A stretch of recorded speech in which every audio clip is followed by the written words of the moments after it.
Yo, this is Steve Bloom, and you're watching Moana Nui Podcast. We'll be starting soon. Don't go anywhere.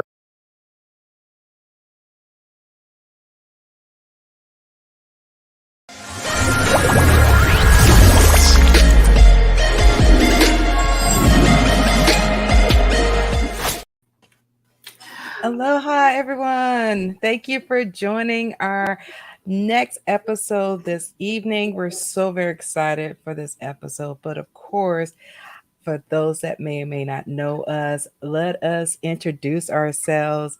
I am Dana, the other half of the Moana Nui Podcast. I am a cosplay con and event photographer. You probably see my photographs for Dragon Con, MomoCon, Anime Week in Atlanta, and even DC Comics. I'm also an event planner and also do a little voice acting and a whole lot more behind the scenes. And now, of course, I have to hand it over to the woman who made this whole thing possible, the Renaissance woman of our time, the one and only, the real life. Boom, Moana. Aloha, my kako, everyone. It is good to be with you all tonight. My name is Moana, as Dana mentioned. I am the founder of the show. And tonight, I am so excited for this panel. We're coming towards the end of March already, which is Women's History Month. And I'm really excited to have a wonderful group of women writers. We really wanted to highlight some of the work that these ladies are doing. Lots of exciting things going on in our community. All of them are new to our show, so we're excited to introduce them to all of you. And as a fellow, women writer myself, I'm really excited to kind of learn from them. Just take some nuggets from their process and some of the inspirations that keep them, thriving and growing in this very important work. So let me start off by reading some of their bios, introducing them, and then we'll bring them up to the show. Yes. So we'll start with Yvette Kendall. She is an American sci-fi novelist from the South Side of Chicago. She's the author of The God Maps, which is written in the new sci-fi subgenre that she created, biblical futurism, which to me is so interesting and exciting.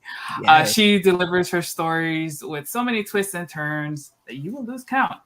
And she is an innovator and product developer for over 20 years and continues to do so while she cultivates her writing career.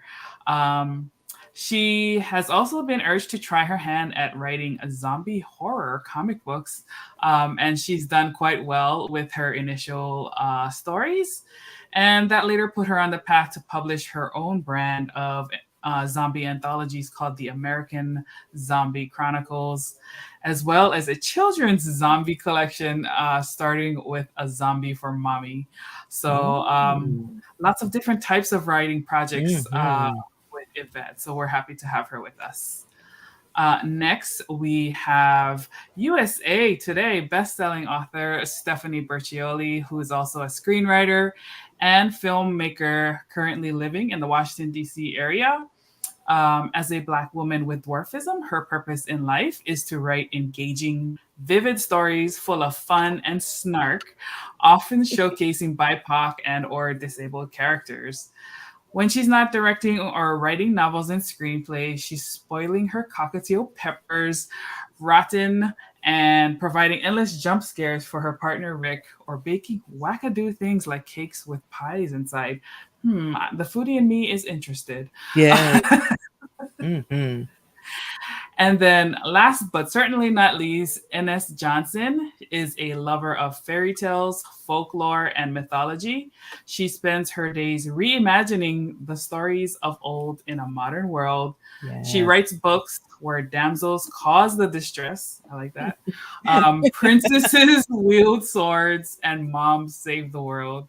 Ines writes books for strong women who suck at love. If you rocked out to the twisted triangle of Jem, Jerica, and Rio as a girl, if you were slayed by vampires with souls alongside Buffy, or if you need your scandalous fix from Olivia Pope each week, then you are going to love her books. No. Ines lives outside Washington, D.C. With her two little sidekicks who are growing up way too fast. So with that being said, let us invite them all into the show. And I'm really excited to get this conversation started. Yeah. Hello, ladies. How are you? Hello. Good. How are you guys? Doing great. Doing great. Thank you all so much for being on the show. Olivia, yes, I see the comments. Excited to have you guys on. Let's go around the wagon a little bit. Let's start off with some introductions.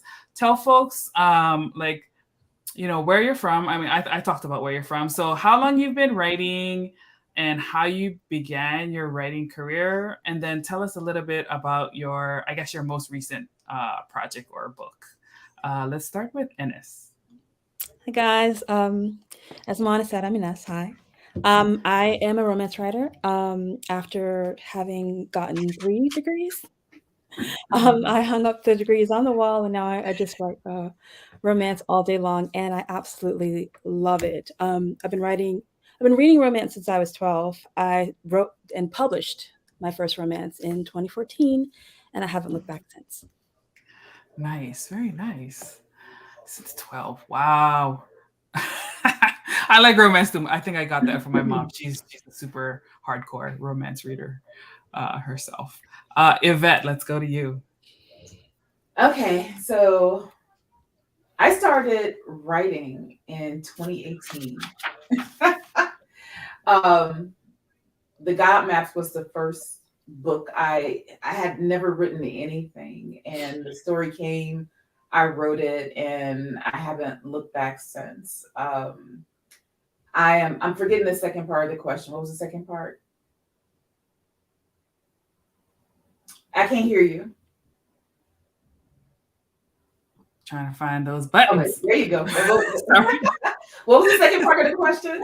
How long you've been writing and how you began your writing career? Yeah. Okay. So again, 2018, and I'm a former product developer and inventor, and I wanted to get out of the rat race of inventing, if there's such a thing.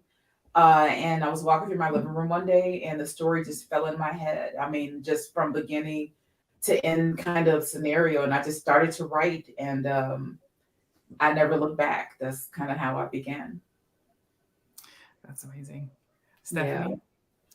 So I actually started professionally writing last year. I mean, I've written most of my life. I think we all have. They force you to in school, but but I really started last year professionally. Actually, I started with the screenwriting. And then I sort of fell into that. And then because of the screenwriting, I met someone who was an author in PWF, Paranormal Women's Fiction. And she asked me if I wanted to be on an anthology. And I was like, I don't know. I've never heard of this before. so she gave me some recommendations for books and a movie. And I read 3 books in a day. And I watched this movie. And I was like, I'm in. I am in. This is so fun. And so, I was able to write that. And so, and it just stuck. I'm like, I really love this and I want to keep going. So since then I've written, the second book in the series. And I just started the 3rd book earlier this week, last week, about, 5,000-10,000 words into that. So, and what was the other part again? I'm sorry. I have ADHD. How you began your writing career? Yeah, that was how I began. Someone asked me if I wanted to do something, and I jumped on at the chance, and here I am. Lucked out, really. Nice. So I want to pull on something Stephanie just said. She said she has ADHD. Does anyone feel like they have that as a writer? Because I know I do. Like, which story do I write? What character do I want to, kind of start with? How do you guys kind of keep that wrangled in? I just make lists of things and try to go back to it later. I have 25 books, or 23 now, that I wanted to write in the next 3 years. And then I came up with a 32 book series a week ago. And then the next day I came up with another series. So I'm just like, you got to slow your roll, girl. But I just put it into a document, and then I try to finish the task at hand. And like, I'll basically be editing one. Well, this is a super new process for me, but editing one while I'm writing another one, and then outlining the next one. So I have 5 books in the current series, like outlined and ready for me to get read and have the titles and everything. And then after that, I have a spreadsheet, really, that everything's sort of planned out for the next 3 years, except for that 32 book series and the new one. I don't know how to fit that in. Yeah, I don't write like that. I'm very linear. It's like I come up with the idea, the concept, and I don't use any notes. I don't use any stickies. I don't use any spreadsheets. I just start writing, and then I just develop their personalities. And when I feel there's a void of a personality or I need a contrast, I just write their character in. I give them a name. I build in their personality, and I just keep going. And next thing you know, I'm at the end. So it's very organic. Stephanie's super organized. I'm very just flow straight through. I don't, if I have to stop and think about it, it destroys my creativity. So I power straight through it. Gotcha. How about you, Ines? I know I see all the stickies back there. Very organized. Let it organized, right? Yeah, I'm very data driven. Okay. So data driven in the sense of I look at what's selling. I look at what's selling in my list to see what I'm going to be writing next. I look at what's on the bestseller charts. I look at what my readers are telling. I look at my pre-orders and see what they're telling me. I look at other people's pre-orders and see the tropes, the characters, the genres, the subplots that's doing well, and that's where I put my focus. Gotcha. Yeah, that makes sense. I can see that. I got to get better at that part. Yes. I kind of write like what's passionate about, what I'm passionate about. So sometimes it doesn't always align, but I found out I can't write for other people. I can't write for what other people want to read. I can't write for what other people want. If I do that, then it dulls my voice because I'm going, what's out there now? What's selling? What she just said. And it kind of goes like, well, that's none of what I really want to say. So it's not cohesive. So I write, and what happens is I believe in if you build it, they will come. So I write what I write, and the people that find it and gravitate to it, then those are my people. So it's kind of, because what I write is really, really, it's unique, and it's a unique world, and it is a unique genre. So I can't work within a pattern. You know what I'm saying? I think I'm sort of in the middle of both of those, because I was a business systems analyst in a previous life. My background's IT. So yeah, there's like there's a little bit of data back there, but yeah, I'm kind of as in the fact that, I like to kind of analyze the market. So even if I do deviate from it, I have some perception as to what lane I should kind of stay in a little bit. But like I said, I'm kind of new to this. And also I got to throw my own little spice in there, right? Yes. Got to throw that in there. But it's like, I want to make sure that this is something that is fulfilling for me as well as profitable. So I try to make sure I have that balance. Yeah, that's a good point. So one of the things you said, Stephanie, was, being one of like kind of more of a newer writer. What are some of the challenges that you all kind of faced as a new writer? Because we have a lot of, folks who watch our channel who are either new indie creators kind of learning the industry, or folks who think they might have a story that they want to tell, but they don't really know how to approach it. So what are some of the challenges that you had when you were first starting? I'll tell you straight up. You mentioned it a little in the previous chat. The imposter syndrome was like the biggest thing for me. I'm like, who am I to be writing this? Because the anthology I was in, I was with New York Times and USA Today bestselling authors. And it had like 100 and something books, under their belt. And I'm like, who the heck am I to be like writing my little piddly story and putting it in here with those, Did you say piddly? No, that's what I'm saying. Like when I first started, I had that perception, like, oh my gosh, this is gonna suck. I don't know if I can curse. Sorry. You're fine. Like, I don't know if this is gonna suck. I don't know if this is gonna be like this, or if I'm gonna drag the whole thing down. So just kind of dealing with that. And I'm used to being extremely competent in, the fields that I've been in. So it was a really freaky feeling, and I was second guessing a lot. But then fortunately, the person that had started the anthology, her name was Mandy Roth, and she was like amazing. And it was just the ability to realize this is supposed to be fun, right? We're writing fun stories that other people read to escape from. So just do it. And like one of the things, like we'll probably discuss later, like my ideology is just finish the thing, right? So just write it. Doesn't matter if it sucks in the beginning because you can't edit nothing. Just finish it. So that's all I really focused on. So have fun and finish. And don't worry about if it's good at the beginning, because I will tell you, this is the same thing with screenwriting. If you ever look at a script, the final thing that you're reading, it has gone through so many rewrites, so many edits. It's not necessarily going to resemble that very first draft. So don't worry about what you're writing. Just have fun and let the story flow. That's a good point. Ines? About the advice to new writers? Yeah. I think with a new writer, especially if you're indie, there's so much information out there. I think during the times of traditional publishing, everything was hush-hush. You didn't really talk about your numbers, your process. There wasn't a lot of information unless you were at somebody's kitchen table. But now with indies, you type something into Google, you'll get tons and tons of searches of how people are doing things. And there's so much information out there that I think it becomes hard to focus. Like, should you do your website? Should you have a Twitter? Should you have a Pinterest? Should you be on TikTok? Should you do Facebook ads with your first book? Should you do AMS ads? There's so much information out there that I think it's hard for people to focus. And there's and people hate this, but there's no one right way. Like what everybody is doing is in some way, shape, or form right, because it's right for them. Right. So what I finally figured out was I need to make it about me. I need to make it about what my goal is. I need to make it about what my strengths are. And that needs to be the guiding factor for me. And I feel like a lot of people come into this industry that's so wide open with so much potential for everyone to succeed. And they get so sidetracked because there's just so much going on.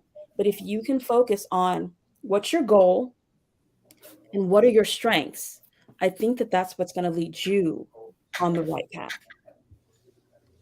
Yeah, that's great advice. I need to remind myself of that a lot too. So a lot of what you guys are saying are resonating. What about you, Yvette? My issue was when I came up with the story, I didn't know what I was doing. I didn't know how one would write a book. I didn't know where to get covers from. I literally thought, like, is there a store for covers? Like, should I call a vendor for a book cover? It's like, had no clue, just no clue. So the only thing I could do was start writing and start talking to people that were already authors, or they were in the industry, and they said, oh no, you need a desktop publisher, oh, you need someone to format. I had no idea. I thought I could go to the computer and just type stuff and push a button and put it in and make it look like a book, and then go to like Office Depot and print it. It was like, that's how much lack of information. And I just started to talk to people, and it's like, no, you need to get it edited. You need to get it proofread. You need to get it formatted. And I was like, what's a format? It's like, what do they make it look like a book. And so just I just didn't know anything, but the joy of the obstacles that I overcame and accomplished. I think what I want to say is, don't let it intimidate you, because you will eventually, from your thought to the end of the process, you'll have a book. And I think a lot of people are intimidated because of the lack of information, even though, like Ines said, it was like, it's all over the internet. Just Google stuff and and you'll find what you need. But for someone who's never ever done it before, fear will supersede your goals of getting this product out. So I would say, don't be afraid, ask questions, do research, call companies that already publish and print books and say, hey, how does one do this, that, or the other? And you can find success on the end of it. Just keep moving forward. And I see a lot of people say, oh, I started a book and 10 years ago and I'm on chapter 1. It's like, you have to That always makes me laugh. And it's like, you have to get out of your own way, especially if you have something to say. Get out of your own way. And even if you don't make a book, just write down what you want to say. And by the time you're done writing down everything, then you can move to the next step. Okay, let me get this edited. Let me get it formatted. And next thing you know, you'll have a book. So just put your fear aside and just do it. Educate yourself as you go. I mean, because I'm listening to everyone speaking. We got super, data-driven technical. So it's like really the business aspect of it. It's like she has that like down pat. And then you have the semi-business but passionate side. And then you have the passionate side. It's like all these things still makes a great book. Right. So you don't have to be like either one of us individually in order to get what you have to say in print. And I think that's great. Like she said, there's no right way or wrong way to get where you're trying to go with your product. And I think people just need to know that. Well, there is one right way. You got to write the thing. Yes. You got to write it. But So along that line, for those who, write the darn thing, right? Like make progress, make steps. Yeah. What are like some strategies or tips that you all would offer in terms of like how to build a healthy like daily writing habit? Like what does a little bit of your process look like, when you're working on a book? Who are you asking? Oh, you can go first, Yvette. Sorry. Oh, okay. You know what? I do not have a process. I come to the computer and I write. I literally, because I write in such a linear manner, it's almost like I'm having conversations with the characters. And sometimes I even step outside of myself and I go, I can't believe you said that. And then I'm imagining what I would say back to you if you didn't said something kind of off the wall. These people are real to me. They're entities. So treating them as real individual people helps me write who they are instead of writing for a character. Sometimes I write and I come up, I say, what, he wouldn't say that, or she wouldn't do that or whatever. So treating them as real people is very helpful to me. But as far as I don't have a schedule, the inspiration hits me when it hits me. I could be dreaming and I'll wake up and go like, oh my gosh, I gotta tell a professor, blah, blah, blah, blah, blah. Or I could be watching TV, a word in a commercial or a phrase someone says will inspire me, especially when I was writing. I have a comic book called The Redhead Conspiracy Theories. And it was about an alien and them procreating with regular people, and they were making these redheads, and they were these special entities. And I happened to be on Facebook one day, and this girl was singing a song called "Earth is Ghetto and I Want to Leave," and I was like, "That's inspiring." And I went to this book, and I had him kind of just saying like, this alien that's here trying to procreate and make these redhead babies and people, he's here doing a job. He doesn't want to be here. He doesn't like Earth, but he has to do what he has to do for the survival of his planet. And he says, Earth is so ghetto. I just want to leave. And it was like, it's just like, I just get inspiration from just anything and everything. So my thing is just total, pay attention to environment, listen to music, pay attention to commercials, watch babies, anything that gives you that inspiration and pull off of that. You don't have to be so sterile in how you do things. It can be just total falling out the sky information. Use it to your advantage. That's a good point. Ines? With regards to a daily writing habit, I would say three things. And the first is, I feel the most important. Do you need it? Not everybody is designed to have a daily writing habit. Some people need to kind of sit and think about the idea, and then they vomit it all on the page. Yeah. Some people need to write a little bit and then stop and think and then write a little bit more. And then there's some people like me who has to write every single day. So the second thing that I would say is if you, I took the Clifton Strengths, and my number one strength is discipline. So if you have a high discipline strength, then what I would recommend that you do is you ritualize it. That works for me. I like to plan. Yes, you do see my sticky notes. I love I it. like to plan. You can't see around me, but I have planners around me. I have pens that are for certain things. I have certain candles that I light. I have certain that I like to write on. I'm very, very disciplined. And the third thing that I would say is record what you do. Even if you're not disciplined, even if you're not going to form a daily writing habit, because I feel like the most important thing in producing your words is tracking them and knowing. I like to game myself and try to figure out, when do I work best? When do I not work best? Do I write best in the morning? Do I write best in the evening? Do I write best sitting in this chair? Do I write best sitting at my kitchen counter on a bar stool? Do I write best at Starbucks?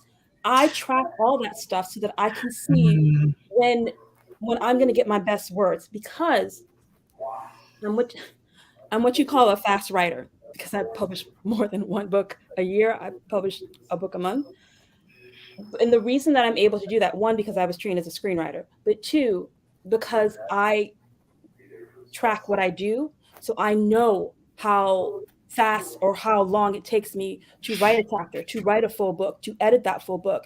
And I know it, so I can now get schedule my books, get them up on pre-order, get my readers in the habit of looking for that book, ordering that book, and knowing that I'm going to show up. You do not have to write as much as I do. You can write 4 books a year, and your readers are going to know you're going to show up for them every quarter, and they're going to come looking for you. You can write 1 book a year, and your readers are going to know, oh, it's March. My favorite author is publishing a book right now.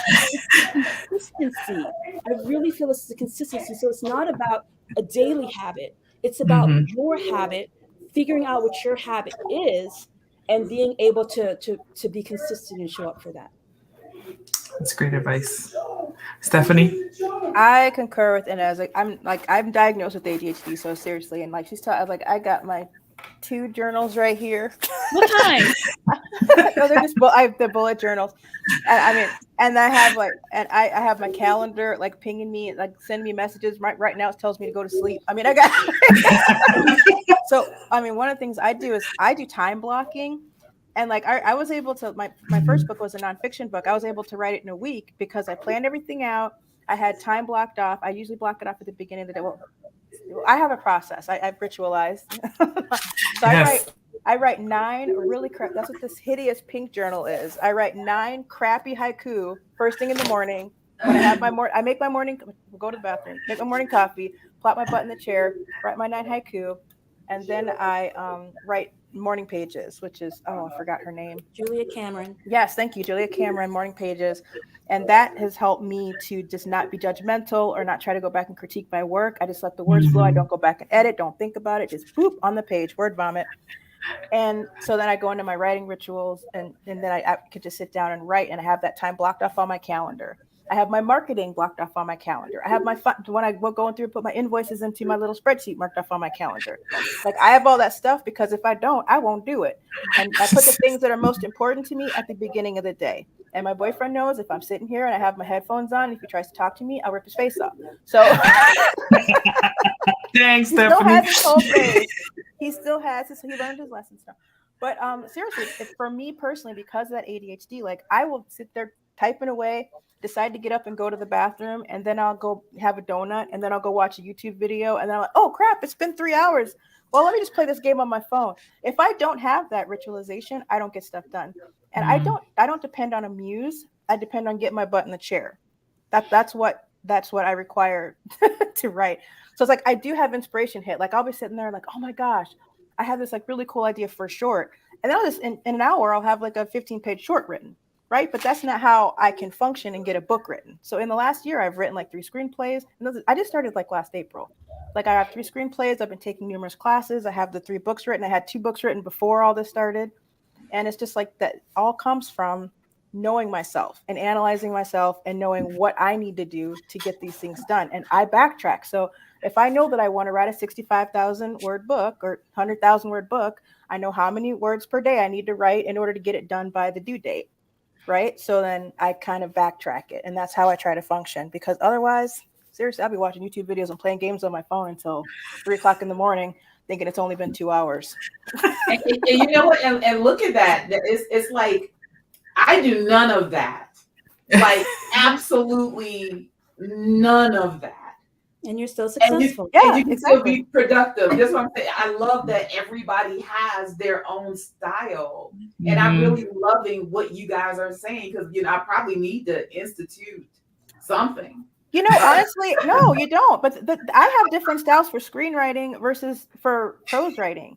Like, I am like anal retentive with some of my prose writing stuff. Like, I mean, I have a very loose outline that I have to do, but like what you said with characters, like I'll have an outline, and by chapter 3, it's gone all the, you know what, because my character's like, she would never say that. She would never do that. How in the heck is she going to get in this situation? She's too smart for this crap. Right. So like, I was like, I have the outline because otherwise it's difficult for me to get started. But then my characters dictate the story, and then I modify that outline. So but that's not how I usually do my screenplays. Like when I'm doing a short, I'll just have an idea and I just sit there, and then, you know, interior, hallway, closet, boom, and then I'm done. Like an hour later, and I go back and read it. I'm like, oh, this is kind of cool. I really need to fix their motives there. But it's just, we can have different processes within ourselves for different writing that we do. And like, there's, like everybody said, there's no one way. Just do whatever you need to do to get to the end. That's all that matters. Love it. Yes, this is great. I think it's super helpful because, at least for me, like I thought, you know, when you go into something new, sometimes you gotta feel like you gotta conform to something, right? But then I feel like that like distracts from like what makes me unique and what makes my story and the things that I want to tell. It just all gets in the way. So it's a constant mental battle. We have this comparison disease. It's like you look at somebody who's where you want to be and you don't think about how they got there. You know how long it takes. I mean, whatever process I have now might not be the same process I have in 6 months or a year, because we're constantly fine-tuning it as we get to know ourselves and getting to those, when we reach those goals. That's how we know, oh, this actually worked for me and this needs to be modified. And that's what Ines is saying. Like you keep track of these things so that you can go back and kind of look and say, all right, I thought it was going to take me 6 weeks to write this book, but it took me 6 months. Why is that? So if you don't track what you're doing, or if you don't even have a couple sticky notes or scribble something on a napkin, you're not really going to be able to go back and be like, oh, well, maybe it was because I got bored on, when I got to chapter 3. And the last 3 books, I got bored at chapter 3. Now, why is that? And then you can try to figure out, why is chapter 3 always a problem for you? Because I'll tell you, when I start a book, I'm excited. I'll be sitting there at an hour, I have 2,500 words done. It's like, oh, this is great. I'll tell you, half the beginning of that is scrapped later on because I never started at the right place. But it's just like, it's just a situation where you just chill. Like I said, have fun and just be yourself, and don't compare yourself to anybody else, because nobody's you. Why would you want to be somebody else? That's so true. So true.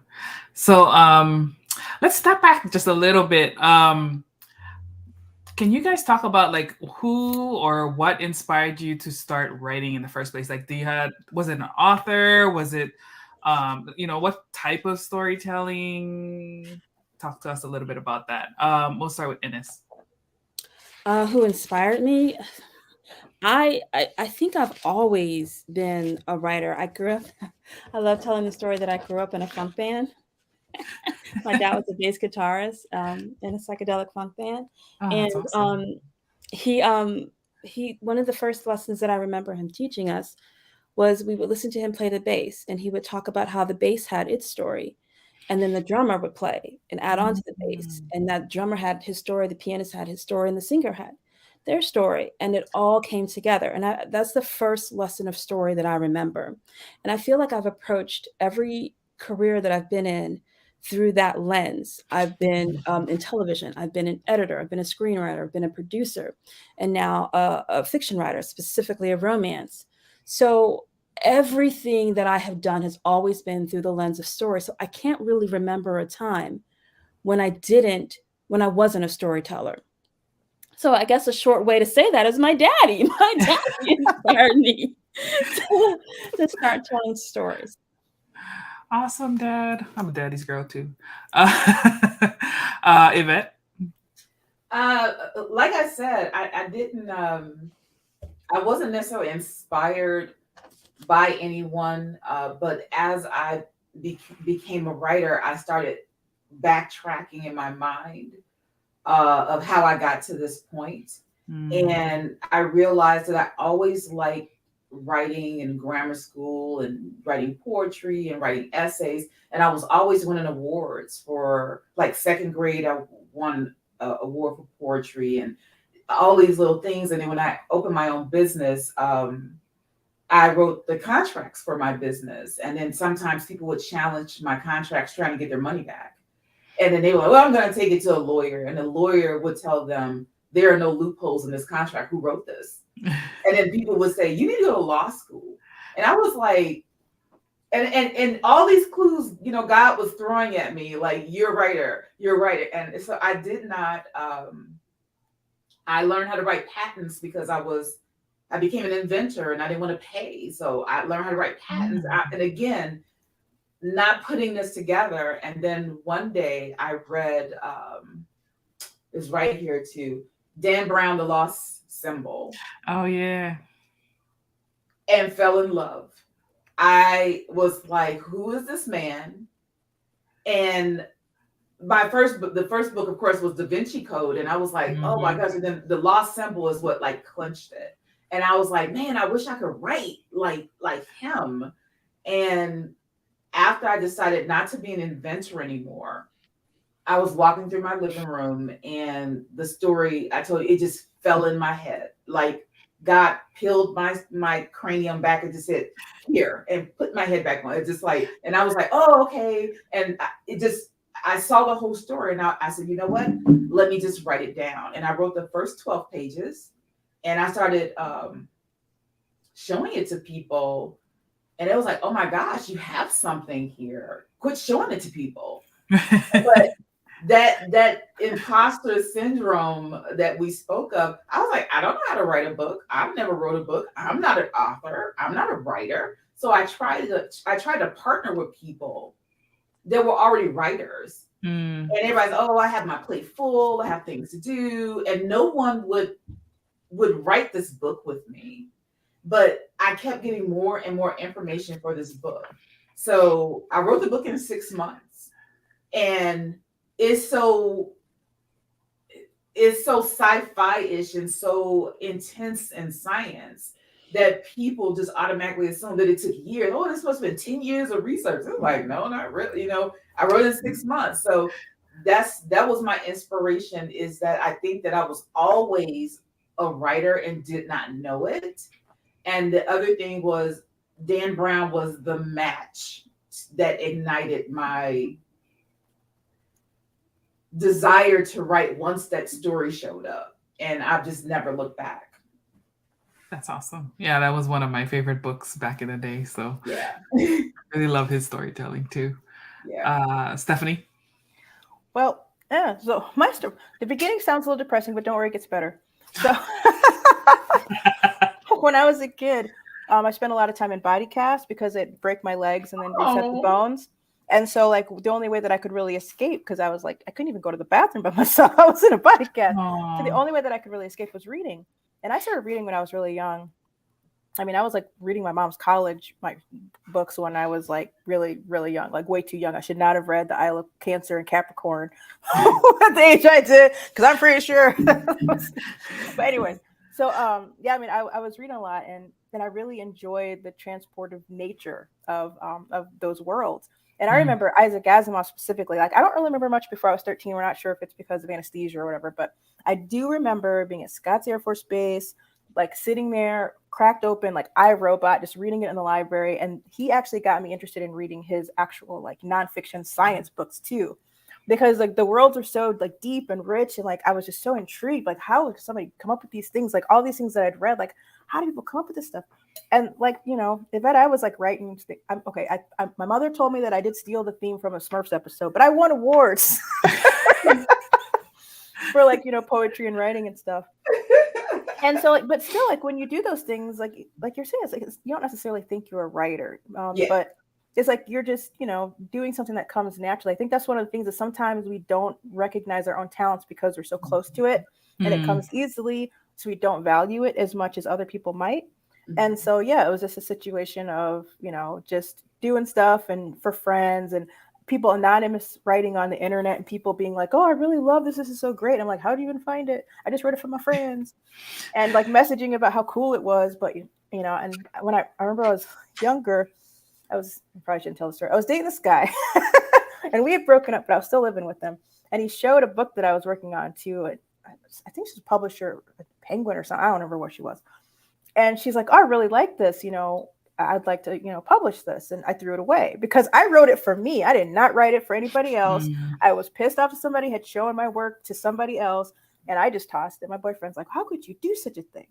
And to me, the words weren't precious.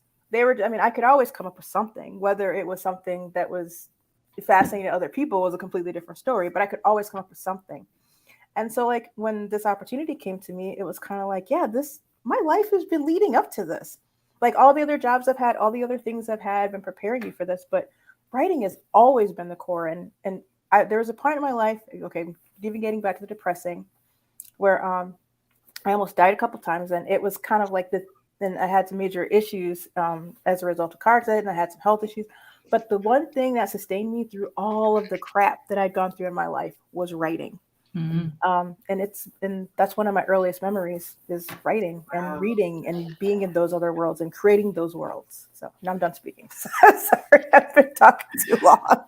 No, it's so interesting, the things that lead us to writing. And for myself, like my first book was kind of like when my father passed away, and it was helping me to deal with the grief, right? Like I didn't know I was gonna write it, but people were like, oh no, you should totally do it. This is a good story, So I was like, okay. But yeah, so I love hearing the real personal experiences that, really drive us. So as you guys, some of you, I think most of you do this full time now. Along your writing journey, how important was it for you to have like a mentor or, a fellow writer communities? Was any of that a part of your process? Ines, we'll start with you. Kind of, sort of. I say kind of, sort of, because, and I don't know that anybody should take this advice, but I'm going to tell you. Big grain of salt. I think when I first started, I wanted a mentor. I'm sure when I first started, I wanted a mentor. Like it was so long ago. But I guess I built community around me. And I had some people come into my life and point me down certain paths, but I bring it back to what I said at the beginning. What clicked? Like I was just doing okay when I had like mentors, and I'm using air quotes if anyone's listening just to audio. I was doing okay, but when it clicked for me was when I really started to think about what is it that I want? What is my why? What are my goals? What are my strengths? That was really key. And I feel like it's very difficult, darn near impossible for someone to just actually, this is a lie. So I'm telling you a lie right now. I think it's difficult for someone to coach you just on their strengths. I'm wrong about that. There's a great organization called Write Better Faster that will take you through the Clifton strengths and then coach you just on your strengths as a writer. But before they were in existence, because they were only been around for a couple of years, nobody was doing that. So I was trying to follow other people's paths. And that's where I think mentorship has issues. When you try to follow someone else's path, you have to follow your own path. Really hear me when I say this. I feel like because there's so much information out here that we just think, oh, she's successful. Let me do exactly what she did and I'm going to be successful. You're probably wrong. You're very probably wrong. Just don't say absolutely. Yeah. 99.9% wrong. It might work. But you're very probably wrong. What works for me today aside from going to the Write Better Faster Academy, what works for me today is looking at people's processes. I will look at a process and I will take from that what's my strength. For example, there's an author, really prolific author, whose name is escaping me right now. I'm gonna blurt it out, but he talks about this. He has this methodology called writing into the dark, where he will write. He just does one draft and that's it, and he kind of cycles. And I try, because he's prolific. He's been in this industry for years, and I was like, well, he's doing it right. I have to get on that bandwagon. And I tried, and I've never had writer's block. I don't believe in it. Sorry. Yeah. I got writer's block for like a week, trying to write in the dark and be perfect, because that was his path, and that's not my path. It's not my strength. I have to be allowed to make a mess, because I know, because my strength lies in cleaning it up. Yep. Yeah. Mm-hmm. So, and that person has mentored a lot of people, but the people that's going to work well with him are the people who doing one draft, who that works for, and it didn't work for me. So if you're gonna, I think community is better than mentor. That's what I'm going to settle on. I love that. Yes. Find community and I recommend that you find community of people where you're at. Here's why.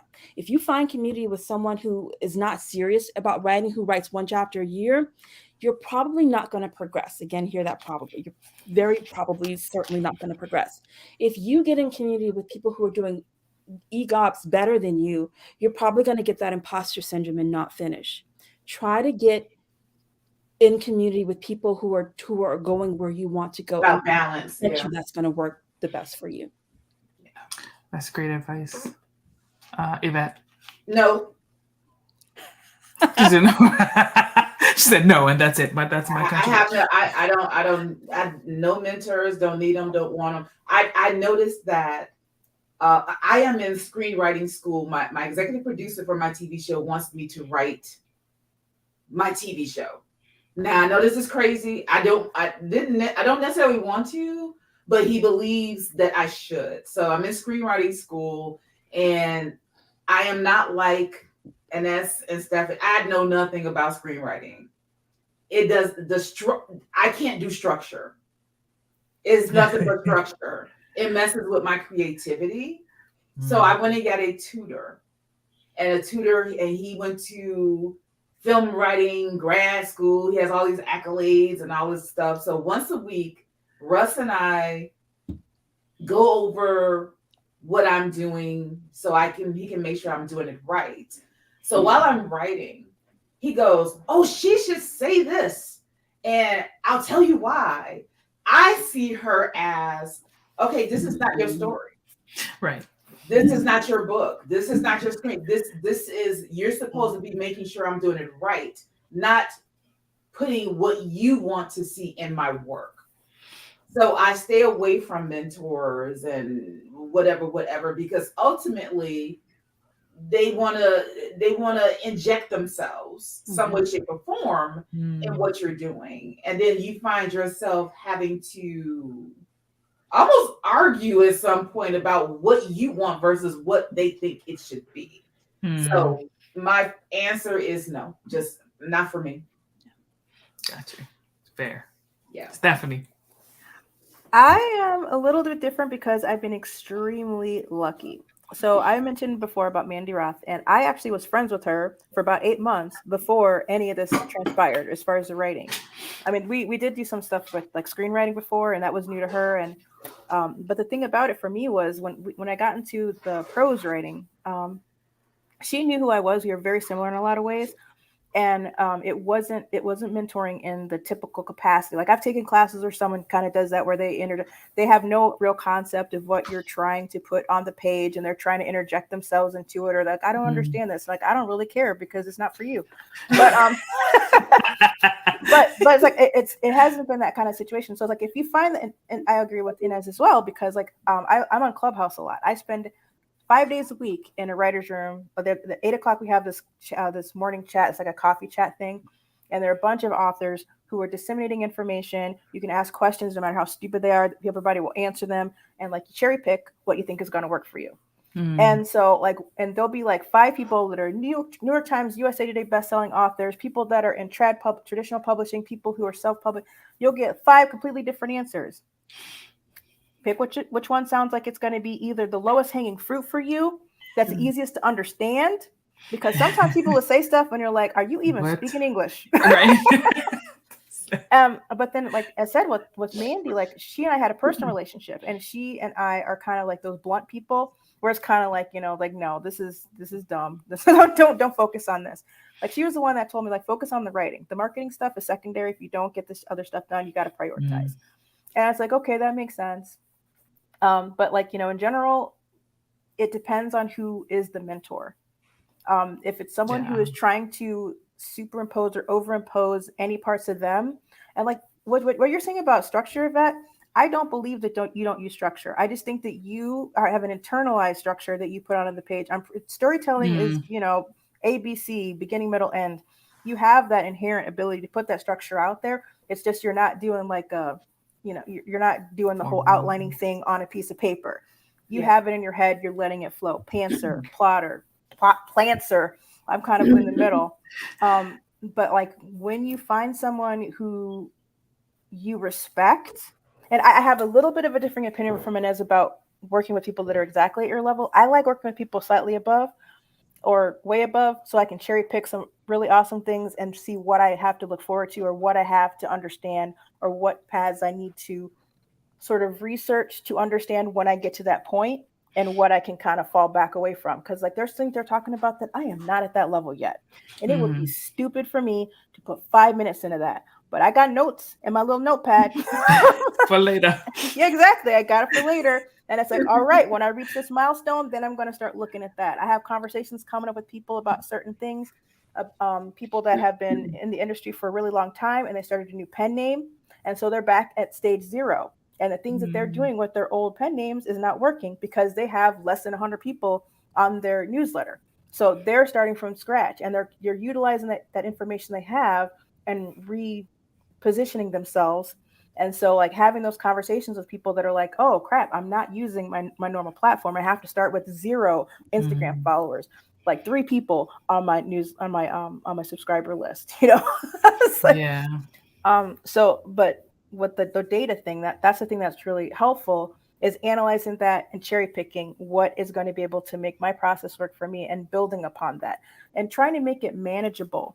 And so like, that's why I say I have like a million mentors, because every time I go into that room in the morning from 8 to 9 a.m. Eastern Standard Time, it is a masterclass. And then from 9 to about 5 p.m., I'm in an accountability room in there with a bunch of the same people. And I've developed, you know, trust with them. I know who's a way higher levels. I learned some stuff today about like merch, basically, like in trend, that like never occurred to me, and put me into like, oh my God, I can actually, because some of my characters do like craft and stuff that I do. I can actually make little videos of me doing stuff and then give those to people for free. It's just like mind blown. So it's kind of like I have a million mentors. I just cherry pick. Yeah. They don't even know they're my mentors. Right? I think that kind of goes to what Ines was saying, though, is, you know, that there's so much data out there. For some people, it's good because it helps to feed, you know, the way they process. But for others, it's like it's too much and it becomes overwhelming and it stifles your process there. So, and that's a problem with marketing, I think, a lot of times. Is like you're so focused on, I can write a book, right? Like I can sit there and open up my Word or open up my Scrivener or open up my Google Docs, and I can type some words in, and I'll eventually get to the end of something. What do I do after that point? And what, you know, Yvette was saying earlier, it's kind of like, just don't focus on that. Just focus on the little baby steps you can control. And then like once it's really amazing. Like I think that half the successes I've had in my life were from spite. The other and the other half were from ignorance. Because if I'd have known half the stuff I would have needed to, what I was going to be doing in the next 6 months, I might not have done it. But because I only approached the most immediate need, it's like, all right, I need to find an editor. Okay, I got a developmental editor. Okay, that's sweet. And now it's like, okay, how am I going to help this process along? I'll get a couple of apps. And like, oh, now I have this book after format. Like, oh, I can get vellum. You know, so just going on these little baby steps, it makes it so much easier than trying to like consume all the information and download it all directly in your brain, because you're going to forget 90% of it anyway by the time you get to that point. So, yeah. That's amazing. So there's a question in the chat. My 13-year-old niece wants to be a writer. What advice would you give her to establish her process and enjoy writing? Whoever wants to jump in first. My suggestion is always just to start writing. Focus on what you want to say, what you want to do. A lot of times it can start incrementally. Like, I have written a whole book just off the title. Just like I just created a whole world off, so focus on the idea that you want and start writing and fleshing your story out. And I think the big thing is just write. All the structure and all this stuff can come later. Pick a time of day, like they were saying, when your mind is quiet, where you can focus and write about something that you're passionate about, especially at 13. You don't want to write something because you think is important to someone else. You have to find your passion and you have to find your joy. And that's the only way you're going to constantly keep going back to it in order to keep writing. So that would be my thing, is to just write about something that you love, you like, you're passionate about, and something that you enjoy. And that way is not a task, is you putting effort into something you enjoy. Great advice. I would say find community. And that community could be in the form of, there's if she knows what NaNoWriMo is, the National Writer Novel in a Month program, there's a section for kids. She could find community that way, find community through school, find community through your library. You could even find community on apps like Wattpad. I think writing is so solitary. I think the best habit to form is to write out loud at some point and get used to putting your writing out there for consumption. If she wants to write to publish, if she just wants to write for herself, then just keep a notebook and keep it moving. That's a good point. Yeah, I'm with Ines. Is like, get a notebook and just have fun and write. It doesn't matter if it's one paragraph. Like, they have it's 2-sentence short stories. You can fill up the whole notebook and then buy 5 more, and it could be like a novel by the time you're done. But the community thing is so important, because I think that's, especially with the whole pandemic thing, like we've been so isolated, I think is especially good. Because another thing too is, if you're sharing it with other people, it kind of spurs you on when you get that feedback, or people are like, what? Because I'm in a writing group on Fridays, and there's just one guy reading something, and I'm like, dude, you better bring something back next week. Right. Because I need to know what's happening in the next chapter. So when you have somebody doing that, it's kind of like, it makes you feel good, right? And especially when you're at that younger age, it's like you want to be able to also feel what it's like to get that feedback. If someone doesn't like something, it's not personal, because whatever you're writing, it's not a direct reflection of you. It's something you're creating. So it's like kind of like just being a part of that whole process and sharing it with other people. And just, again, I'm going to say it, and I'm never going to stop saying it. Have fun. Just have fun. Yes. You have to do enough homework and write for English teachers. Yes. You didn't want to read in the first place. Just have a blast. And also read all the things that you want to read too. Read the things that are going to inspire you to write, and the things that are making you think, I want to write. Well, what's the last book you read that you really enjoyed? Like find again late. five more books like that, and just read them and talk to your friends about them. Make up stories by yourself. Make up stories with your friends. Just have that community, have that enjoyment of it. Yes, I love that. And the community aspect is so important. And I think, for us as BIPOC peoples, that's part of our, it's just part of who we are, part of our culture, building that community. So I think it's great. And I hope that your 13-year-old niece does find what she's passionate about writing, whatever it might be. And the nice thing now is with self-publishing, if she does want to publish, there's no real barrier to it. So, you can go on a Canva and create a book cover, and then you can actually have a book and sell it to your friends if you want. It's so true. It's so true. So many tools available now for folks that were not, available back in the day. Yeah. Let's see. So, we've talked a lot about the process and everything. How do you guys celebrate when you're finished writing a book? How do you reward yourself? I go to Michael's and get some crafting supplies. More notebooks. Stickers mainly. We got to And talk stickers later. and Ines. Yes. Stickers. I'll show you my hoard. I love it. Yvette?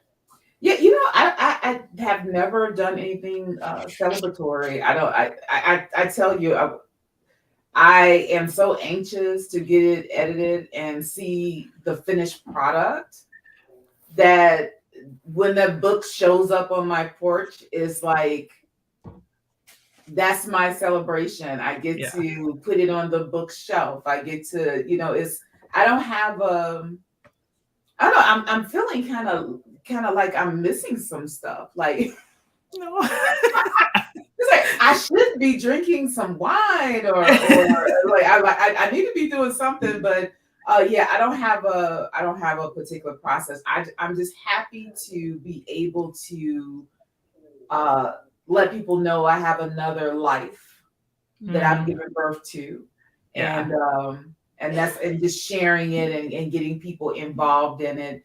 My big thing is getting people to read and give reviews, because I want to know what people honestly think of all this, whatever I put into whatever I've done. So, but I'm going to come up with a way to celebrate.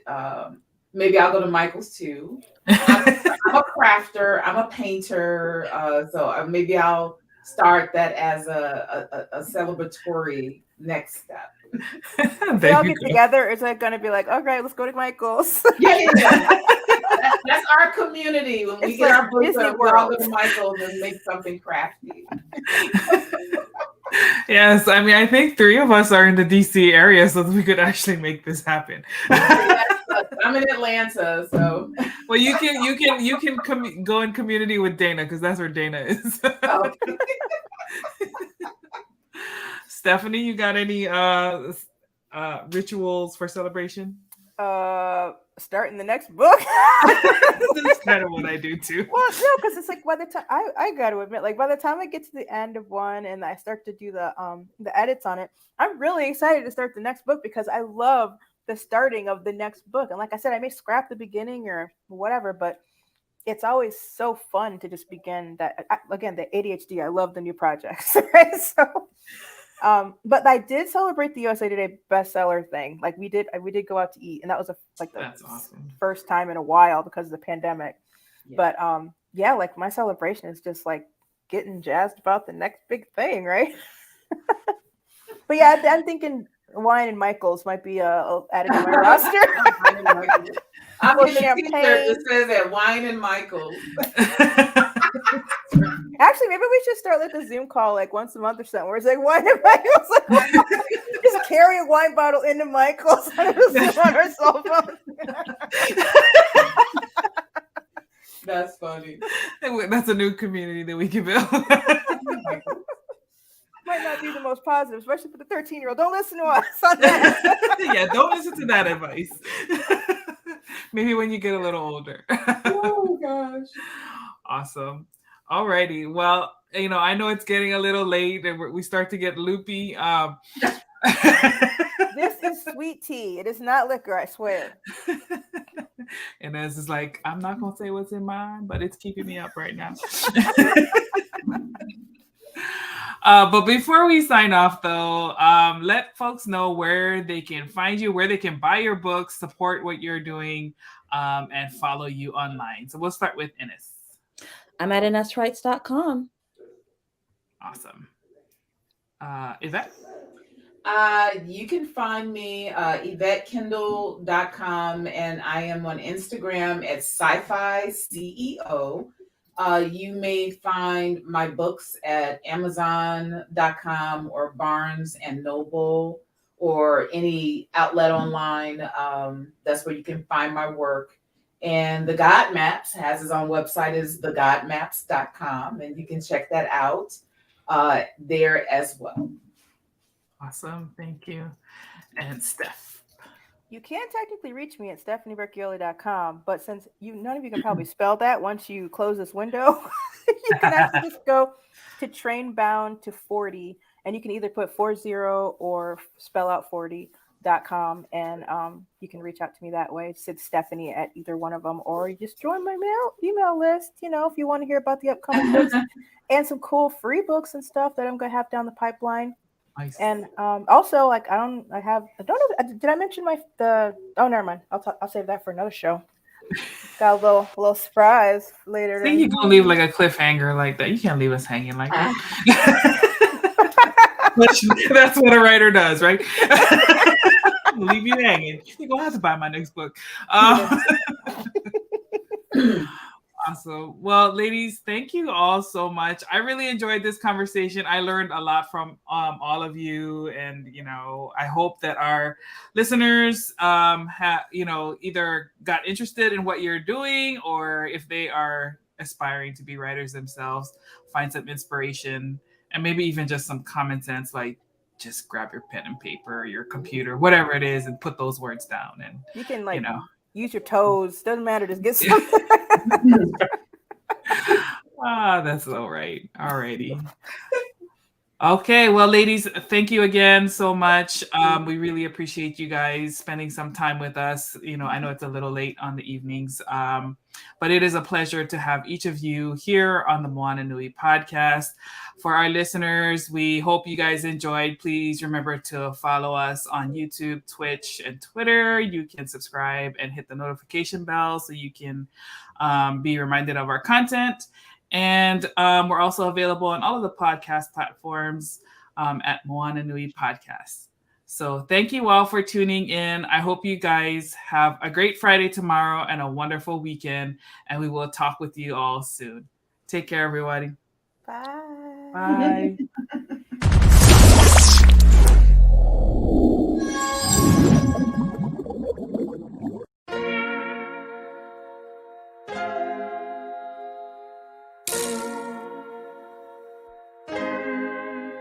So many stories left to tell, even if we have to ourselves. Can't keep history on the shelf. If they won't tell it, we will. If this the land of the free, it was a freedom then.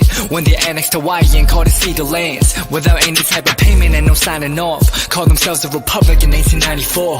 1.2 million acres overtaken from the native Hawaiians. When they resisted, the West retaliated in violence and erasure. The Hawaiian language is banned as part of colonialism's plan to expand, yeah. Stuck between a rock and a hard place. Multiple bombings of Kaho'olawe as a part of their ongoing war with Asia. Used it as a place for target practice.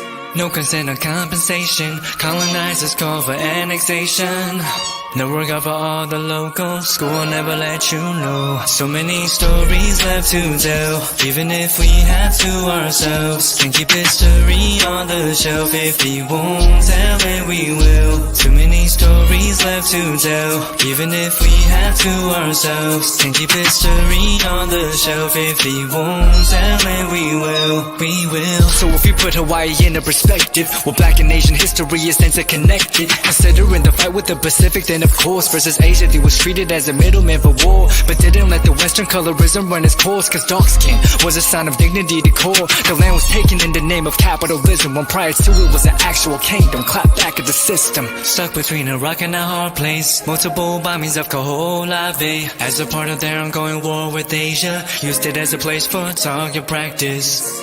No consent or compensation. Colonizers call for annexation.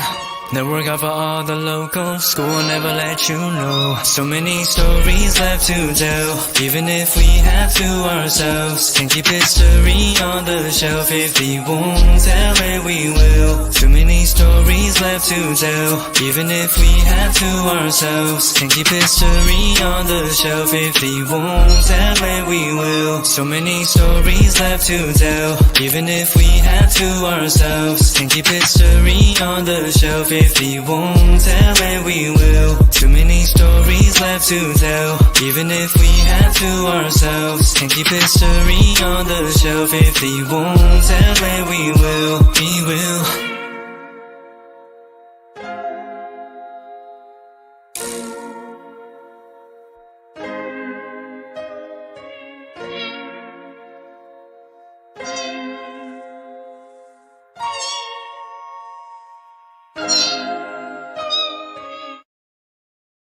I'm Steve Bloom. I've been a voice actor for more than 30 years, playing characters like Wolverine, Starscream, Tank Dempsey from Call of Duty. With Bloomfox Studios, I've learned so much about myself. Learning to breathe, to no fear, to getting ugly in front of the mic. One of the biggest changes I've noticed, at least for me, is how much my confidence level has gone up. I've done an Eastern European video game, an e-commerce commercial, a documentary. If you're thinking about getting into voiceover, just do it. Jump in.